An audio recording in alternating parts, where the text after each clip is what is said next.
기아 팬뿐만 아니라 이제 많은 야구 팬들이 양현종과 윤성민이 동시대에 뛰었다고? 동시대에 뛰었죠. 정말 놀라운 게 윤성민이 좋을 때 양현종이 안 좋고 양현종이 좋을 때 윤성민이 안 좋습니다. 윤성민이 데뷔한 2005년과 양현종이 데뷔한 2007년 딱 두 번!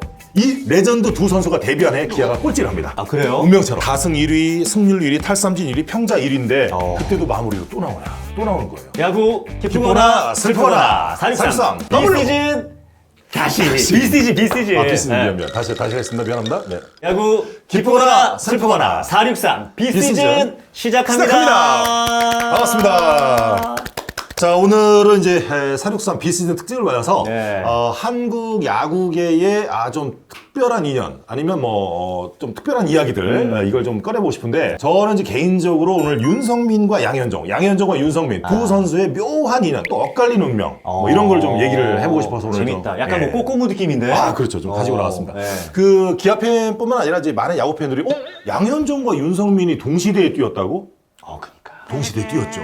1986년생인 윤성민과 1988년생인 양현종은 단 2살 차이입니다. 2살밖에 차이 안 나. 단 2살 차이예요. 그리고 두 선수가 꽤 오랜 기간 같이 기아에서 이제 경기를 했어요. 근데 정말 놀라운 게 윤성민이 좋을 때 양현종이 안 좋고 양현종이 좋을 때 윤성민이 안 좋습니다. 만약에 두 선수가 같이 한꺼번에 좋았으면 기아의 좌우 원투펀치 여기에 용병까지 가세하면 기아는 아마 2000년대 들어서 가장 막강했던 2016년 두산의 그 판타스틱 4와 같은 에이, 할 수 있었어요. 다 그땐 다 15승 넘었는데. 할 수 있었다. 다만 운명처럼 둘이 희한하게 안 맞았어요. 엇박자였어요. 오늘 지금 그 얘기를 좀 하고 싶어요. 좋아요. 우리나라를 대표하는 뭐 유현진, 김광현, 네. 또 거기 이제 묶어서 뭐 이제 양현종, 윤성민 다 이렇게 묶어서 들어가잖아요. 다 동시대의 그런 레전드급 이런 이제 투수들인데 윤성민 선수가 2005년 드래프트에서 기아의 선택을 받습니다. 근데 2005년 드래프트를 잠깐 볼 필요가 있는데 그때 이제 1차에서는 이제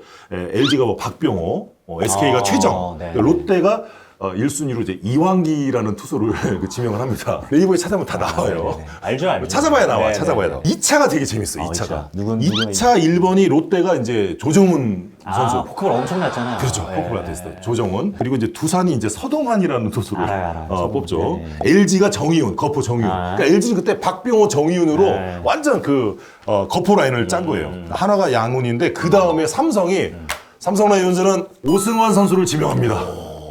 오승환의 등장이 그 해였군요. 삼성이 오승환을 뽑은 거예요. 그 다음에 기아가 야탑고등학교 투수 윤성민 이렇게 지명한 거죠. 그래서 이번에도 아마 이제 기아가 두산의 박찬호를 보내면서 보상 선수로 받은 투수가 바로 야탑고 출신. 홍민규가 제2의 윤성민이 되길 바라는 마음으로. 그다음에 지금은 윤성민 선수가 거의 뭐 유튜버인 줄 아는 그렇죠. 팬들도 있어요. 유튜브 너무 잘하다. 너무 잘해. 재밌게 잘하다. 너무 잘해. 윤성민님 한번 나중에 463 채널에 한번 나와주시기 바랍니다. 기회가 되시면 꼭 그러니까 463에 나오셔서 모시겠습니다 한번.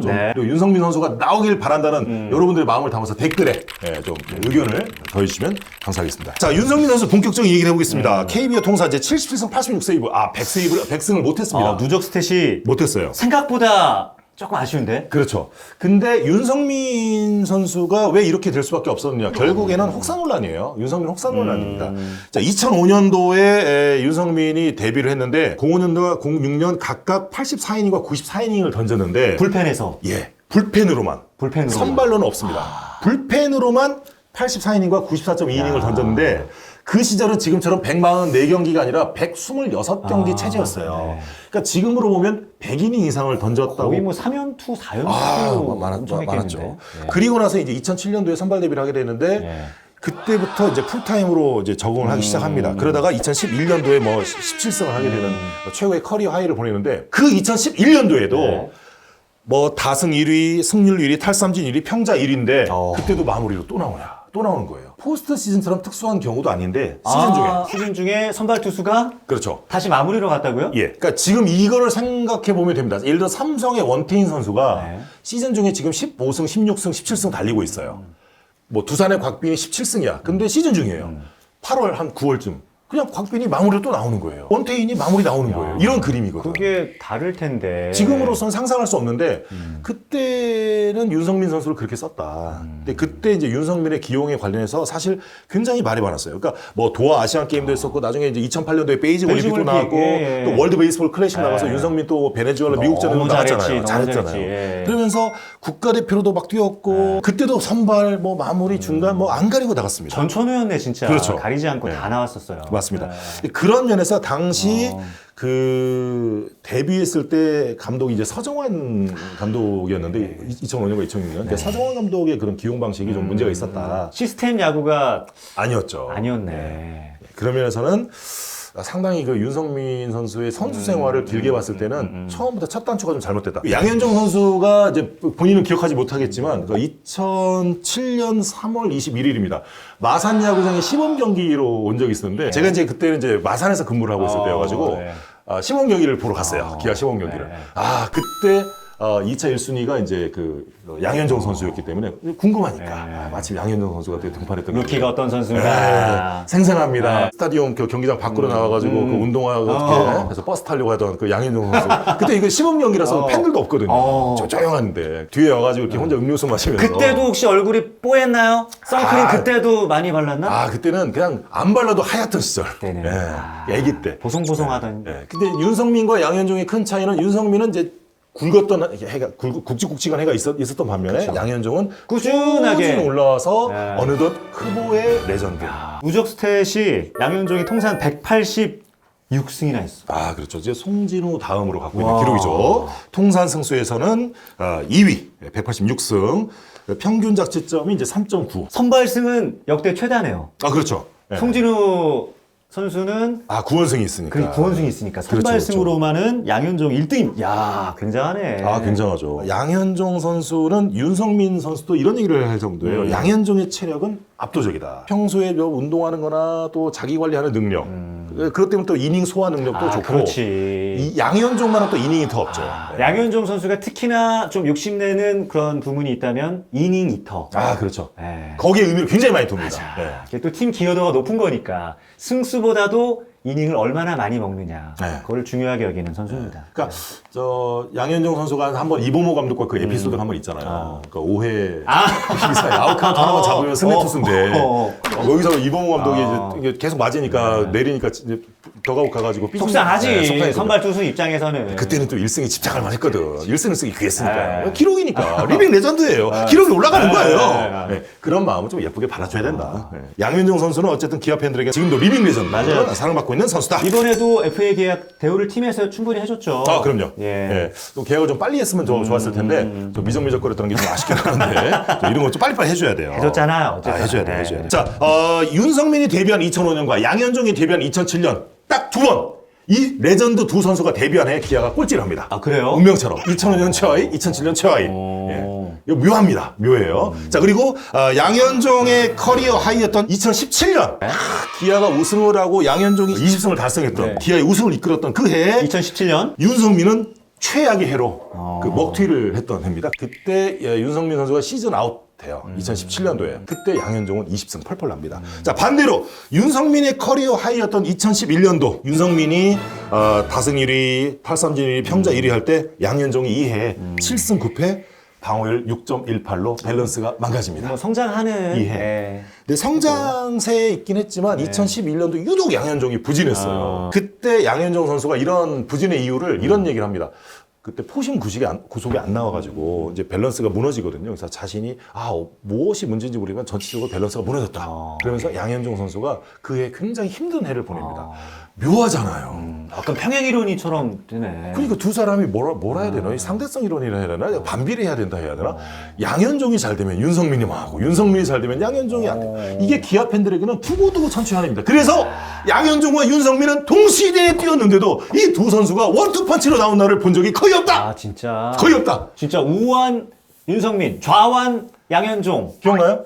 기억 안 나요. 그러니까 제가 사실 방송 전에 우리 송정훈 아나운서에게 이랬다 했더니 정말? 그랬다고? 워낙 기아에 관심도 없기도 하지만 그 로테이션이 관심이 없어도. 별로 임팩트가 없었던 것 같아. 기억이 그렇죠. 안 나. 맞아요. 네. 맞아요. 그래서 올해도 네. 기아와 두산 역시 이제 선발에 대한 고민을 할 거예요. 그러니까 기아도 지금 뭐 윤영철이라든지 뭐 부상에서 돌아오나요? 돌아오죠. 돌아오는데 얼마나 이제 다시 좀 그 기대했던 기량을 피워줄 수 있느냐. 저는 이제 다음에 차세대는 이의리와 윤영철이 좀 이제 이런 양현종과 윤성민의 스토리를 이어갔으면 좋겠다. 두산도 그런 선수 있잖아요. 뭐 곽빈과 뭐 누구, 뭐 이런 최승용과 뭐 최민석, 네네. 뭐 이런 기대를 하게 되잖아요. 그러니까 용병으로는 분명 한계가 있다. 그러니까 계속 송정훈 아나운서 플렉스는 얘기만 하잖아. 아니에요. 우리 많아요, 우리. 윤태호도 있고. 윤태호. 네. 삼성의 원태인급이 없잖아요. 모르죠. 아직 젊은 선수니까. 아, 그래요? 그럼요. 좋아요. 잘 지금 갈고 닦아가지고 네. 무섭게 나타날 겁니다. 그래서 어떻게, 양현종 선수는 영구 결번은 당연히 수순이겠죠? 네, 저는 이제 확실합니다. 그리고 이제 양현종 선수가 해줘야 지금 이제 기아는 18번에 선동열, 7번에 이종범인데 54번에 양현종 선수에서 이제 3명 정도 돼야 좀 하나가 지금 하나 4명이잖아요. 기아도 영구 명문보다. 결번이 조금 적죠. 문턱이 높다. 높죠. 11번에 김성원 선수도 안 됩니다. 김성환이 안 됐어요? 안 되죠. 네. 김봉현. 김봉현 27번에 김봉현도 안 됩니다. 안 됐어요? 안 됐죠. 왜냐면 이제 이대진. 선수 생활 짧았죠. 이대진 선수도 물론 나중에 이제 타팀 이적도 하긴 했지만 이대진 선수도 안 됐죠. 그렇구나. 그런 두 명밖에 없어요? 이순철 14번도 안 돼요. 그러니까 제가 볼 때는 기아의 영구 결번 조건은 이제 한화나 두산보다는 훨씬 더 까다롭다. 그래서 이제 18번, 7번 이후에 54번 양현종 선수가 돼야 되는 또 하나의 이유가 네. 웬만하면 앞으로 더 이상 되기 어려워요. 예를 들어서 김도영 선수가 가능성이 있다고 하는데 미국 가겠죠, 잘하면. SK도 SSG죠. 이제 김광현 이제 가겠고 한화도 이제 99번 거의 다섯 번째 확실한 영구 결번 가겠고. 영구 결번과 그리고 명예전당이 생긴다면 거기에 이름을 올릴 가죠. 선수들이죠. 동시대를 살았던 이 세 명의 선수들. 우리 양의지도 끼워줘. 투수들 노는데 토수가 끼어. 그 투수들 노는데. 그렇죠. 야수는 갑니다. 또 그렇죠. 양의지는. 그렇죠. 2005년에 유현진, 2006년 드래프트에 김광현, 그리고 2007년에 양현종. 이 세 선수가 차례로 들어왔다. 그리고 SK는 이 두 선수를 동시에 가질 뻔했다. 이걸로 오늘 이야기를 정리했으면 합니다. 우리가 양현종, 윤성민 두 투수 얘기를 많이 했는데 네. 그러면은 기아 팬으로서 두 선수 중에 어떤 투수가 더 위대할까요? 저는 사실 이거는 약간 양현종 팬심이 들어갈 수도 선수를 있고. 뽑을 수밖에 없어요. 그러니까 윤성민 선수가 보여줬던 임팩트는 강했지만 어쨌든 선수가 혹사대해서 좀 안타깝게 생각하지만 저는 야구로는 사실 양현종 선수를 뽑을 수밖에 없습니다. 윤성민 선수 베이징 올림픽에서 우리 금메달 땄을 때 너무나 큰 역할을 해줬잖아요. 차라리 그때 안 따고 군대를 갔으면 어땠을까. 팀을 위해서? 네, 팀을 위해서 어깨도 좀 휴식을 하고. 네, 그러면 이제 해외에 가서도 잘했을 텐데 차라리 군대 가는 게 나았을 거다. 전성기 시절 너무 불꽃처럼 짧았고 그렇죠. 하얗게 태웠던. 네. 그래서 야구로는 양현종, 유튜브로는 윤성민. 정리가 그렇게 가나요? 그렇죠.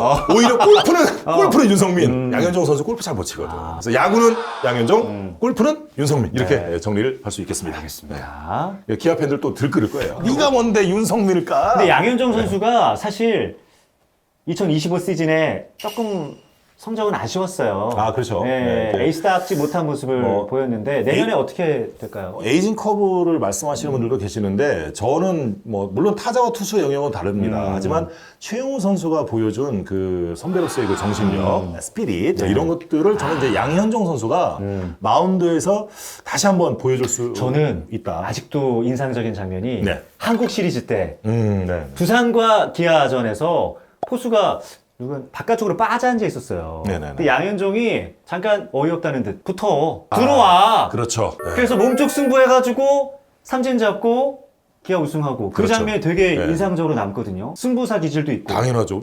내가 에이스고 내가 자신 있게 던질 수 있는데 도망가는 거 안 한다 나는. 그렇죠. 네. 그게 양현종입니다. 그러니까. 그게 양현종이에요. 그래서 지금 이제 ABS가 도입되기 전이어서 그 몸쪽 그걸 잡아주더라고요. 지금 ABS는 빠졌을까? 좀 빠졌을 가능성이 있거든요. 그리고 심판콜이 시원하게 이게 쾌감이 있는 거예요. 감독들도 그렇게 정면 승부하고 피하지 않는 투수를 좋아하고 그렇죠. 팬들도 마찬가지고 맞아요, 그러니까 맞아요. 롱런 할 수가 있었고 맞습니다. 네. 나 186승이나 거둘 수 있었다. 그런 양현종의 역사는 내년에도 이어집니다. 그래서 네. 여러분들 또 그 기아 팬뿐만 아니라 또 많은 야구 팬들이 또 좋아하는 선수로 그 역사를 이어가길 바라고요. 저희가 이제 기아 얘기를 좀 했지만 사실은 이제 뭐 타팀 이야기도 좀 기회가 되면 좀 할 수 있으면 좋겠다. 그래서 여러분들께서 좀 적극적 의견 주시면 네. 30분 이상의 동의가 있으면 30명 이상의 동의가 있으면 저희가 합니다. 그래서 한 27명 정도 그칠 것 같은데. 너무 욕만 남기지 마시고요. 네. 463에서 이런 얘기 한번 해보면 재밌겠다 그렇죠. 싶은 주제도 툭 한번 던져주시면 고맙겠습니다. 자, 오늘 이렇게 기아 얘기를 좀 해봤습니다. 그래서 또 사륙선 비시즌 다음 편도 저희가 또 준비되는 대로 여러분을 만날 것을 약속을 드리면서 자, 여러분들 의견 많이